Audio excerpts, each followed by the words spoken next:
Yeah, well, Bill, when he showed up at the White House, he'd actually brought a list of insults Trump had said about him. And Yeah, something happened at the White House. I don't know if you've seen this. If you have been following this channel, you realize I've been updating you on this visit.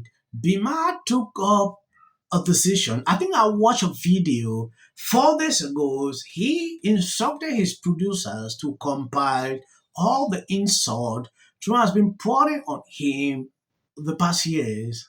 And he went with it. Trump signed it. Yeah, that is it. You are that. It was funny to a certain level. It is important we take an exclusive look into what is going on. What was maybe a moment that stood out, something that you feel free to share, where maybe like Maher's reaction is something? I mean, you said he was nervous when he came in. He had the drink that hopefully settled him down a little bit. I'm not sure if he's allowed to smoke weed in the White House. I know he talks a lot about that, although some people have, according to reports. But in all seriousness, was there a moment where you saw a connection that you didn't expect? Oh, the whole dinner. The whole dinner, the tour around the White House, it was, I mean, the president was so engaged with Bill. You know, usually me and Dana are very good friends with him. So, you know, when we're in the room, he's usually pretty engaged with us. And he was so engaged with Bill the whole dinner. Me and Dana just kind of sat back and enjoyed the show. And our minds were both blown that, you know, how gracious the president was to have him there, number one. I mean, that's a big deal to have him there, to reach out and say, to let me reach out and say, hey, can I bring this guy to dinner? And he's like, yeah, let's try it. Let's try it. I mean, and he was just engaged with him the whole time. There was nothing negative. And Bill was really funny, too. He loosened up. He was great, you know.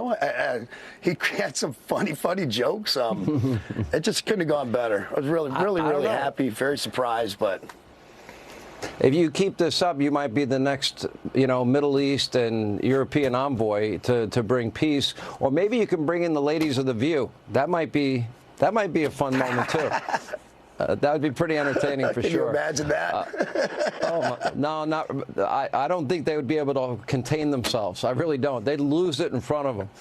Trump is that good to handle situations like this. Just imagine, like, someone that has been criticizing you for years, and suddenly the person just bound in with series of insults. Because I believe before Trump insult Maher is because of what he says about him every single time, and Trump will react immediately when he put out ridiculous segment about him. Did a home-cooked meal help Trump and Maher heal? Last night, Kid Rock brought Bill Maher, Dana White, and Donald Trump together for a dinner at the White House.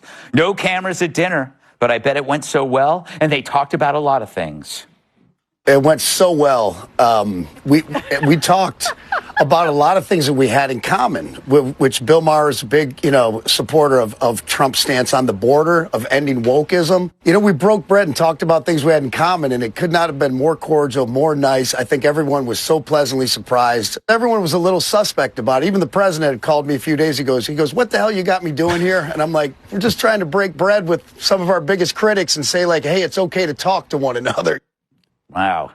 You know, this makes me feel like maybe I should break bread with The View. On second thought, they just eat it all. You end up being the bread. Yeah. Great things happened last night. It was a lot of fun, but what do you think really went down? I think it got a little dirty. Yeah. I think it got a little nasty, and I think that's the way everybody liked it. By all accounts, it was incredibly cordial, and you know we talked about this a little bit on the 5. That's kind of how politics should be. I mean, that's kind of how it used to be. Because when we were growing up, you know, we had family members or parents, friends, and they didn't necessarily see eye to eye. But they would break bread, and then they'd break each other's balls over it. Right. They wouldn't cancel each other and disinvite them to Thanksgiving and pretend they never existed. And that's why we're in the state that we're in, where people feel like their only recourse, since they can't have a conversation, is burning Teslas. Yeah. So yes, you have to get back to the point where you graciously invite people over.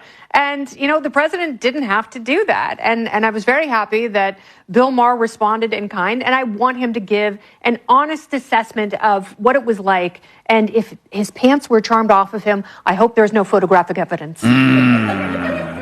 And another side of it is we need to stop with, like, oh, he's going to be a Republican. He's not going to change his belief system. That's the whole point of what he's going through right now with the activist side. He's going to still be who he was, but he can say, like, hey, I'll have dinner with him again. Or I now, instead of using his TV show to yell out his issues, he can literally reach out and call him and probably get an interview with him now and sit down and discuss things. And then that's how you heal. That's how people move on. And so you want to see more of that. But I got to be honest with you. If you go to The View, you're going alone. I'm not going alone.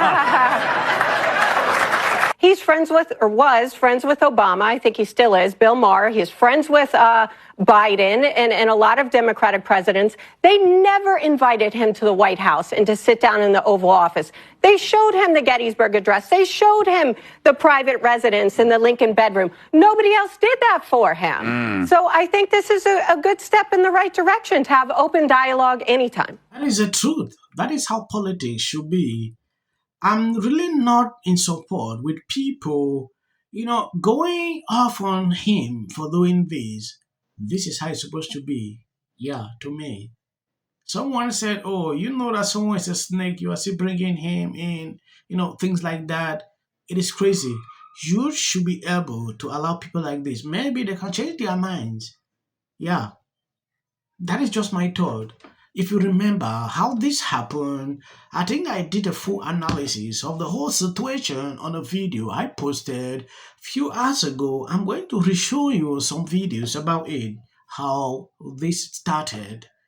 For people who never saw it, I will replay. But if you watch that segment, even what Trump tweeted about the whole situation, I'm going to show you. All right, tell us what happened from start to finish in 30 seconds. In 30 seconds, I went on Bill's show. I went on his podcast, and I said, man, nothing happens if people don't break bread together and meet face to face. He's been one of the president's hardest critics, and we came to dinner, me, Bill, Dana White, and it could not have been better. Everyone was so surprised, so pleasant. The most shocking thing to me was, Bill's obviously a very big liberal, been very hard on the president, but he's donating a lot of money to other politicians. You've had Biden, Clinton, Obama, everybody. He had never been to the White House, and the president was so gracious. He took us up to the private residence. We saw the Gettysburg Address in the Lincoln bedroom, and I was like, you've never been here, Bill?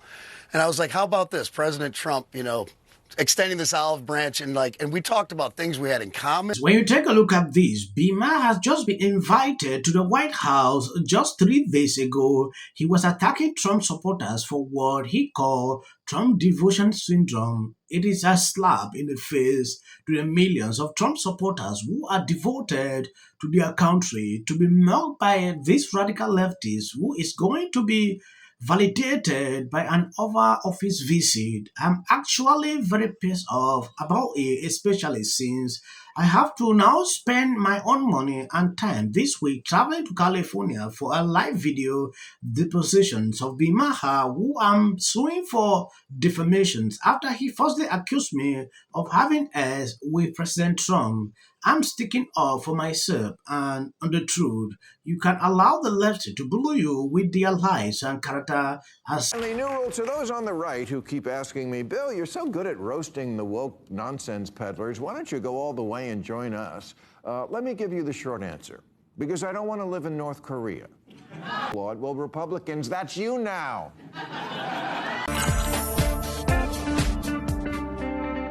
Back with the Nightcap crew, Rich Edson, Jeff Paul, Caroline Sunshine, Christina Pascucci, Siaka Massaquoi, and Julian Epstein. Tonight's topic, keep your friends close. Bill Maher made a living off criticizing Trump, yet the president still inviting him to the White House. Good strategy, bad strategy. Julian, your thoughts? Not going to lie, I'm a huge Bill Maher fan. In fact, if I were funnier, I would be Bill Maher. What I think most people don't understand is these two gentlemen have a lot in common. They both call things exactly as they see them. And people like that, gentlemen like that, tend to be open to one another. Yeah. Siaka. Yeah, I love what Trump does. He'll sit down with these people, bring him into the fold a little bit. His personality is going to just cool Bill Maher off a little bit. I like it.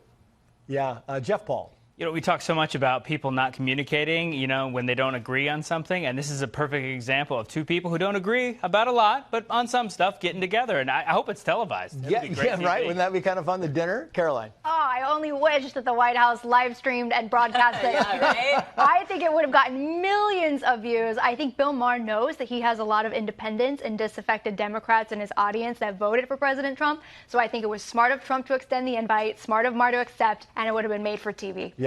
Christina.